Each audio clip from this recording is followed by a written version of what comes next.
할렐루야. 오늘도 말씀으로 주님과 동행하고 계신 여러분을 주님의 이름으로 축복합니다. 함께 보실 말씀은 사무엘하 5장에서 8장 말씀이 되겠습니다. 다윗은 그 지난 여정을 보면 하나님께서 복 주시지 않을 수가 없는 마음과 행동을 하는 걸 많이 봤습니다.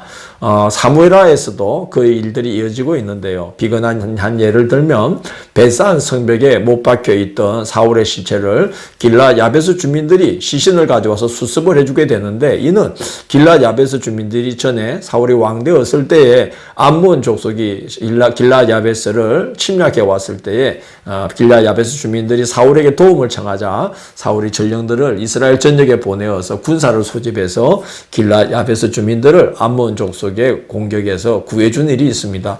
그래서 그 은혜를 기억하고 밤새 가서 사울의 시체를 가져와서 수습을 해 준 것이죠. 다윗이 이제 헤브론에서 유다 족속의 왕으로 옹립이 되자 누가 그 사실을 알려줍니다. 길랏 야베스 주민들은 사울의 편에 섰던 자들이다 하고 이제 귀띔을 해 준 것이죠. 그러나 다윗은 보복을 하지 않습니다.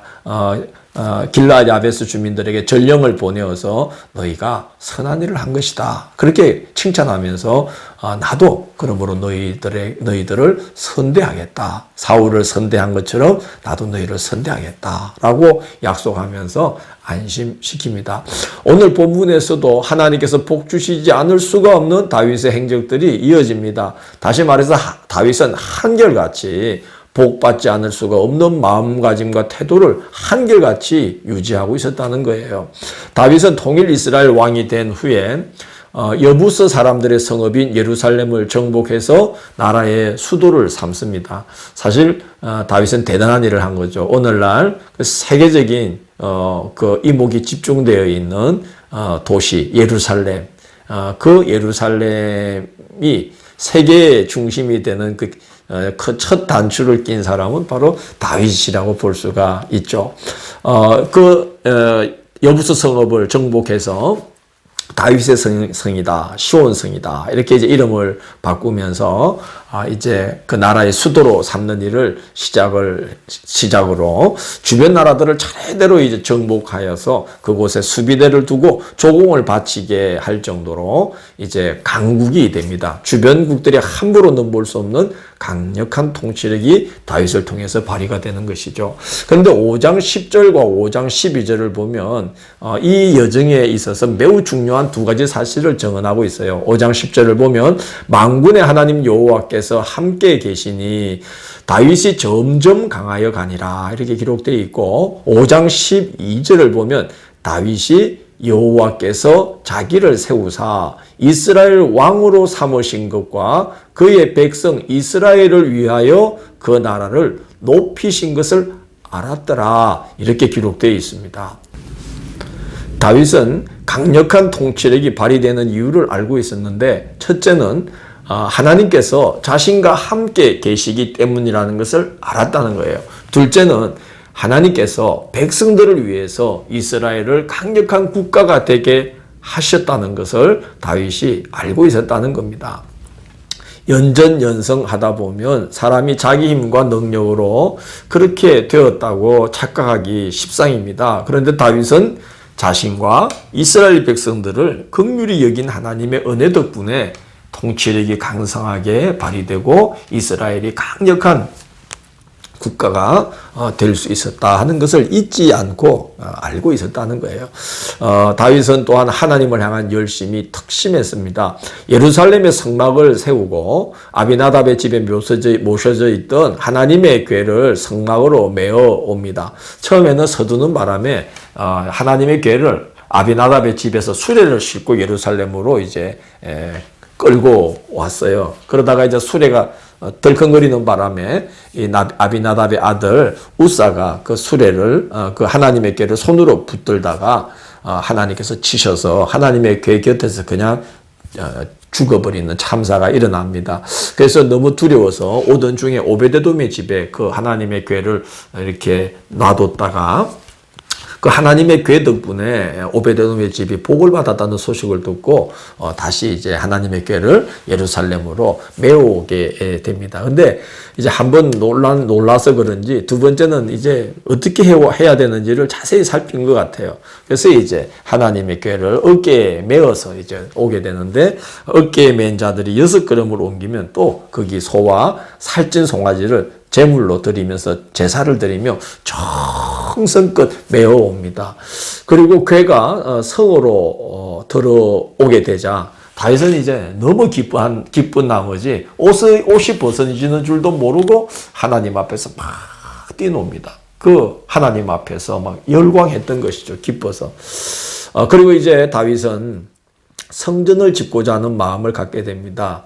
왜냐하면 자기는 백양목으로 지은 궁전에 살고 있는데 하나님의 괴가 그 휘장 아래, 즉 천막 안에 이렇게 모셔져 있는 것이 너무나 마음에 걸려서 성전을 짓고자 했습니다. 하나님은 다윗에게 성전 건축을 허락하지는 않으시지만 그 마음을 귀하게 여겨서 다윗을 축복하십니다.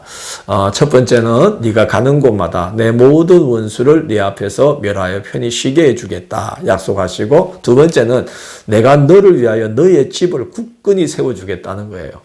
네가 내 집을 짓고자 했으니 내가 그 마음 받아주겠다. 대신 너에게는 허락하지는 않겠지만 내가 너의 집안을 세워주겠다는 거예요. 그런 큰 복을 받습니다. 세 번째는 네가 죽을 때에 네 자녀를 왕으로 세우고 그 왕위가 견고하게 해 주겠다는 것입니다. 사람이 자기가 다 이제 삶을 살고 그 마지막에 그 모든 것이 헛수고가 되는 걸 보면 얼마나 슬프겠습니까? 그래서 다윗이 애를 쓴 다음에 그 후손이 왕으로 세워지고 그의 왕위가 또 견고해지는 것을 이제 보고서 눈을 감을 수 있다면 참 행복하고 감사한 일이죠. 네 번째는 그가 혹시 잘못 행하더라도 내가 징계는 하겠지만 사울에게서 내 은총을 빼앗은 것처럼 그에게서는 빼앗지 않겠다는 거예요. 그래서 다윗의 나라가 계속해서 영구히 강성이 서도록 하나님께서 도우시겠다는 거예요. 그리고 나서 이제 8장은 하나님께서 이제 7장에서 약속하신 것처럼 이스라엘의 원수들을 다윗 앞에서 다 멸하시는 내용이 전개됩니다. 그래서 이제 반복되는 표현이 다윗이 어디로 가든지 여호와께서 이기게 하시니라 하는 말씀이 반복되고 있고, 다윗이 그 주변의 강국들을 다 정복을 해서 그곳에 수비대를 두고 조공을 받는 이제 이런 아주 강력한 국가를 이제 세우게 되는 것이 8장에 기록되어 있습니다. 사람이 수고도 하고 노력도 해야 되죠. 그런데 하나님께서 되게 해 주시는 게 제일 중요합니다. 하나님께서 축복해 주시지 않을 수가 없는 삶, 하나님께 복받지 않을 수가 없는 그런 우리가 마음가짐, 또 그런 태도를 갖고 살아야 되겠어요. 다윗처럼 하나님을 경외하고 사람을 덕으로 대하는 그런 정말 복받지 않을 수가 없는 마음과 태도를 갖고 살아가는 우리 그리스도인들이 되기를 원합니다. 내일 4월 9일 금요일은 사무엘하 9장에서 12장을 다윗과 바세바라는 제목으로 살펴보도록 하겠습니다. 오늘도 함께 해주셔서 감사합니다. 기도하겠습니다. 하나님께서 복 주시지 않을 수가 없는 삶, 하나님께 복을 받지 않을 수가 없는 삶이 되도록 저희들을 인도해 주시기를 원합니다. 하나님을 다윗처럼 경외하고 사랑하고 열심으로 하나님을 섬기고, 그리고 사람에 대하여 깊고 넓은 그런 생각을 갖고 너그러운 덕을 갖고 사람을 대할 수 있도록 저희들의 마음을 주님께서 지켜 주옵소서. 감사드리며 예수님 이름으로 기도드립니다. 아멘.